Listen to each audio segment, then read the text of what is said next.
Okay everyone, welcome to the next session on local transitions to net zero. I'm Chris Jones with the Tyndall Centre for Climate Change Research. I'll be chairing this. Had the opportunity to work with quite a few local authorities, very familiar with a lot of the challenges around getting place-based emissions, so in the buildings and the transport we have in our local areas, and also where we live as a point of consumption, the big challenges around that, in phasing out fossil fuels in those settings. So we're very lucky to have three researchers presenting very exciting research in this space. I'll be first introducing Alexandra Barrueta Sacksteder, whose PhD is looking at going beyond net zero and reduction strategies to do that. We'll also be hearing from Thomas van Laake, whose PhD is looking at cycling infrastructure, comparing Mexico City, Manchester and Toronto. And from Claire Brown, whose PhD is looking at how design can be implemented to make social housing stock in particular low carbon with less impact on the electricity grid. So we're covering quite diverse themes from very exciting research at the University of Manchester. If I can get Alexandra first. We'll get up to that. We'll have a talk for about 50 after 20 minutes, but we'll talk about 15, then we take a question or two. I think if you look to the right, they'll keep you on time. Perfect, thank you. Amazing. Fantastic, and there's a clicker for you. Yeah. Which one's the right click? I think so. Give it a try. Yes. Very cool. Okay. Yes. Awesome. So hi, my name is Alexandra Barrueta, and today I'm going to be talking a little bit about my research and a little bit about what I do for a real job, is what my dad calls it, and it all has to do with kind of beyond net zero. And then I'm going to try to hone in and talk about local community transitions and how we can adapt these strategies to a more individual perspective, if you will. So this might shock some of you, but I'm not actually from the UK. I was born in Mexico. I was raised in Mexico. I know I sound American. I'm not, I promise. I have the Mexican passport to prove it. I moved here 3 years ago for my PhD, and something that, if any of you moved to a new country, you might have experienced some sort of culture shock. My first instance of culture shock in Manchester was brown sauce. I don't know if you've ever had it, but it's basically thick vinegar, and I don't understand it. I'm sorry, I've been here for 3 years, I still don't understand it. That was a big one for me. Another one was dating in the UK. Coming from Mexico, it's been an experience. It's been very different, and one of the things that struck me immediately was our different use of labels. So back home, we have labels for everything.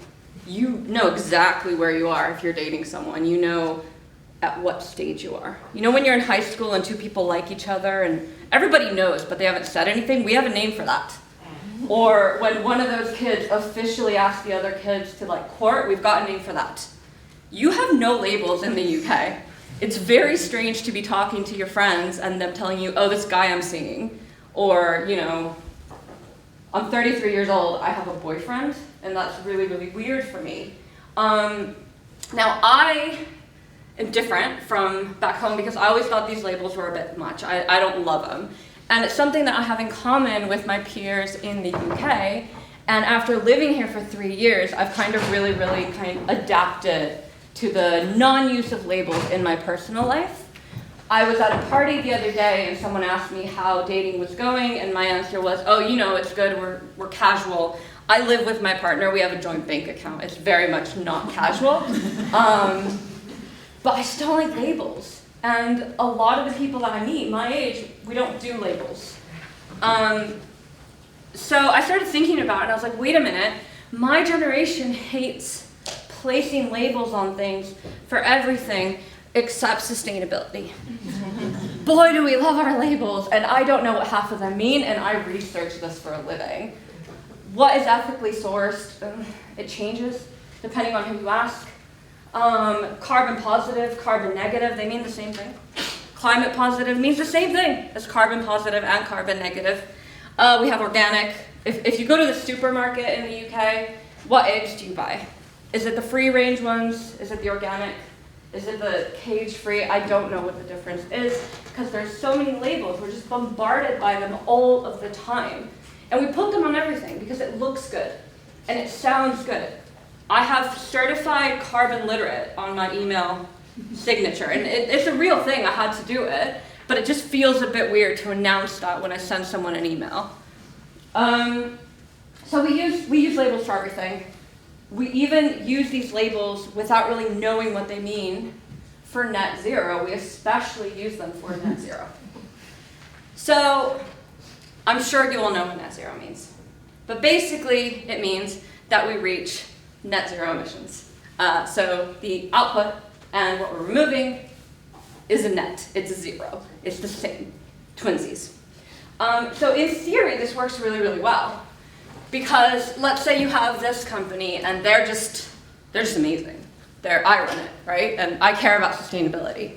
So I go from 100% emissions to 0% emissions. That's technically net zero.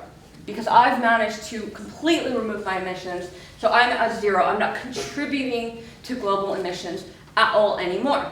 Now this is lovely. This is really good.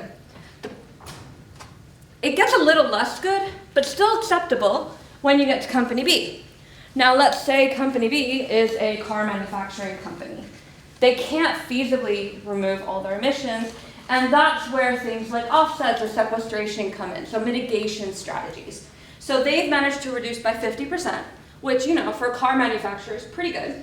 And then they use the other 50% to mitigate it. Still net zero. But we do have a problem, that the guidelines are so loose, and no one really understands these labels, that this is also net zero. So let's say that BP or Shell decide, you know what, we need this label, we need net zero. We need to say that we're net zero, we need to put it on our petrochemical products. But they don't actually do anything. All they do is pay a lot of money for, sure, some sequestration, some capture, and a lot of very dubious offsets. And they're still net zero. They still get to use the term net zero. And that's a little bit terrifying, or, well, at least to me. So to understand why we have all these loopholes, I would have to get into the whole history of the COPs, and it would take me more than 20 minutes. But what you really need to understand is that there's three main ones, all right? We've got Kyoto, we've got Copenhagen, we've got Paris. So when Kyoto started, they were strict, they were firm. They were like, you know what? This is non-negotiable. This is what we're doing. This is what you're doing. And we have an enforcement agency to make sure you're doing it. Now this didn't fly. People didn't like it. Instead of saying, all right, we're gonna do as much as we can and then maybe pay the fines for what we're not allowed to achieve, they went full like when you break your diet. You eat one cookie and then it's like, well, I've ruined it anyway, so I'm just gonna go to Burger King. That's what they did with climate. They essentially just said, well, if we've done one thing wrong, we're just not even going to try. So it didn't work great. Then Copenhagen came and they decided to go fully 180, completely the other way. And they said, all right, okay, loosey-goosey. You tell us what you're going to do. There's no enforcement, not very much guidance, no regulations, no strict targets. This one also didn't work because no one knew what to do, and so they didn't really do anything. This one is considered a catastrophic failure by most people in my fields. And then we had the Paris Agreement. And they said, okay, we've learned our lesson, we're gonna find a middle ground. So what they did is they took the very, very kind of bottom-up approach from Copenhagen, and they said, yes, you're gonna tell us what you do, but we have these targets that we're trying to reach. And you're going to reach these targets by volunteering your pledges. You're going to tell us what you're going to do. It's still not enough guidance, though, because we're using net zero as a global pledge, and all of a sudden we've started borrowing net zero to slap on companies or even on governments saying that we're going to achieve net zero by a certain time and by a certain amount. And as I've shown you before, there's a lot of loopholes on that. So I look at beyond net zero. Now, I'm not saying that the solution to this is another label, but maybe an umbrella label. And I look at different companies. So specifically right now in my PhD, I'm studying Microsoft, IKEA, and Unilever. Now, I'm not studying what they're actually doing. I'm studying what they're saying that they're doing. Otherwise, I feel like I would probably be extremely depressed. So what I study is their aspirational talk, what they're going to do, what they're doing in small incremental changes. And what, in theory, they're going to do is they're going to go beyond net zero. This means that they are going to remove more emissions than those which they produce. Now, they use different strategies. A lot of them are based on using renewable energy and investing in sequestration and capture. And surprisingly, they've tried to stay away from offsetting, which, in my opinion, is the right way to go. Now, am I saying that IKEA, Unilever, and Microsoft are going to save the planet? Absolutely not. But I do feel like they're kind of moving in the right direction. So when I talk about beyond net zero, I talk about 3 different beyonds. I talk about moving beyond the label. So let's move away from labels. We've done it in our dating life. We can do it in the environment as well. I really don't need that many labels unless you're going to kind of back them up and unless there's a global consensus on what we mean. I don't think we should just be able to slap net zero on a shell bottom, personally. We have to move beyond the target. We're so obsessed with these temperature targets that we're not really focused on what is happening now. And finally, we need to move past the deadline. What happens after 2030 or 2040 or 2050? What happens before? We don't really know. So not only are we kind of enabling this procrastination of actual climate action, but we don't have a plan for what comes after, or most of us don't. So I like to use the term, this beautiful one that I found online, because essentially we need to start thinking of net zero as a global target, not as a strategy for your individual firm or government or even a local community. And we have to think of beyond net zero as holistic. There's no point in removing every single emission if we're just going to pollute water and destroy the earth. So this is a salt flat in a mangroves, and it's a project that I work on back in Mexico. So there's a small local community that lives amongst mangroves and amongst salt flats. Now, a salt flat is essentially a mangrove that has expanded and dried out. Now, you'll see on the surface it's completely covered in salt. It's really pretty. It's also really hot. And underneath, we call it sopluk, and it's like marshy, rotten sand. So you can't really build anything, you can't really do anything with the land, it's too salty to plant anything. So what we've done with these local communities is we've installed solar panels. And from these solar panels, they've been able to produce so much energy that they've started selling it to other local communities and back to the government. But it doesn't stop there. So with this money, what they did is they reinvested in a, I can't remember what it's called, but it's essentially a plant that takes organic matter and it turns it into electricity. And the word escapes me, I apologize, I have ADHD, this happens. And so they were making more money off of that. And then with this money, they started paying local people to replant the mangroves. Now what's happening is that by planting these mangroves, you're actually making the salt flats smaller. So eventually the solar panel scheme won't be feasible. They're destroying their source of income, but they are helping the planet and they have a backup source of income. So when I say that we need localized solutions to beyond net zero, this is what I mean. Another project, again, Mexico, in the Yucatan where I'm from, Mayan women still live in traditional huts and their kitchens are outdoors.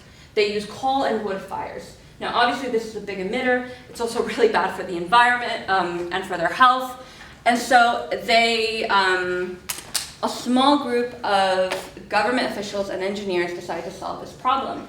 So they went in and they hired some of the top engineers at our local university and they came up with a green stove and it was fabulous. It was completely sustainable. They somehow made it self-cleaning with like water, rain, and again, I work in management. I don't know anything about the tech, but it sounds amazing.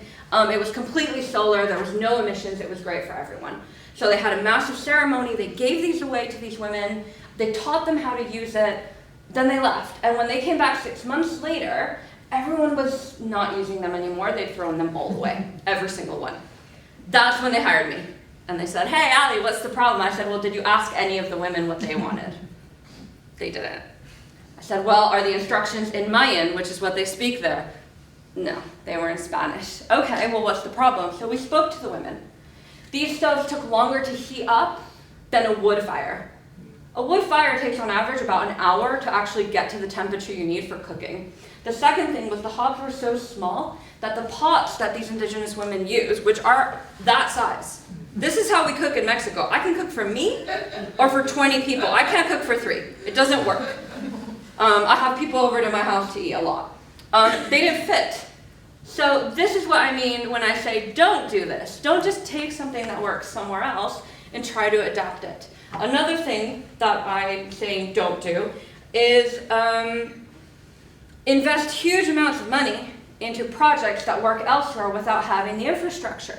For example, you can't implement a cycle to work scheme and not have any of the infrastructure, because then this is what happens.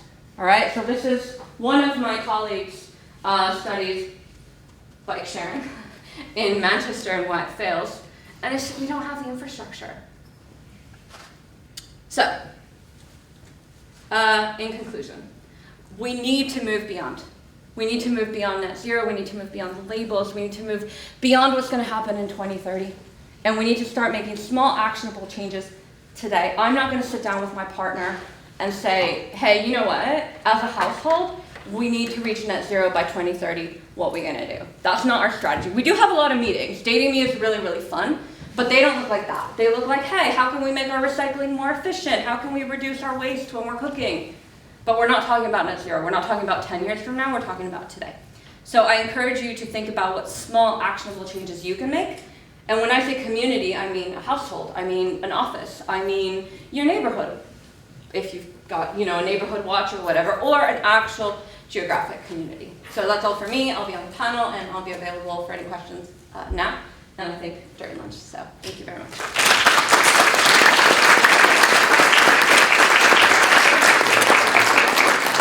Very much.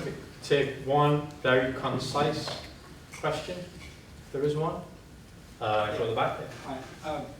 So it's an interesting point about how in our personal lives we're not thinking about net zero. Do you think there's any sort of place for the targets around net zero, sort of at a regional or a national or an international level? Yes. I think it's a really good goal, but I don't think it's a strategy, and I think a lot of people treat it as a strategy. So I think that when we're moving towards it and everything that we're doing, we need to be focusing on a global net zero, if that makes sense. So what can I do to contribute to that? Now, I know it's extremely disheartening because at times you're like, well, I'm recycling and Shell is still, killing animals or whatever, but those small changes I think do add up, and I feel like if we've got kind of this vision of global net zero, but localized beyond net zero strategies, that's what I would do. Does that answer your question? Brilliant. Amazing, thank you.